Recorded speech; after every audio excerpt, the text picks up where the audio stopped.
Good day, folks, and welcome to another episode of The Trees. Just surveying the damage following our nasty Octsnowber snowstorm. So guess what happens when the leaves are still in the tree?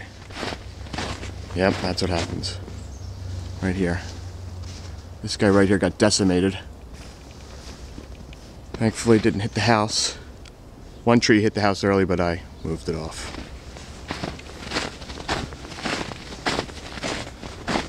So we got several leaders that fell. We got one right here. Fell on the lawn, thankfully. We got one right over here. This one fell in the neighbor's yard. Thankfully it didn't fall on his house. That's what we want to see. All in all, the mother-in-law's suite is intact, which is good to see. Good to see.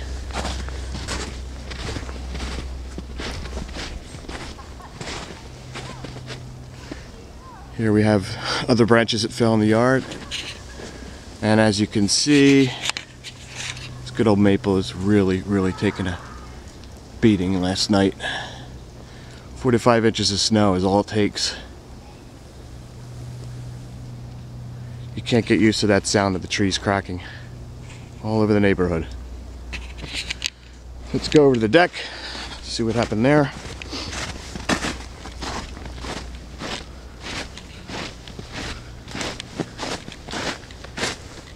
Ah, lovely. Too bad I don't have a chainsaw. Right there. In the garden. So, a lot of damage. A lot of tree damage. House has power, thankfully. And this might do good for if we ever make a claim on our insurance. Hope everybody else out there fared better than we did. But this is it. I don't ever remember this happening. Thanks for watching.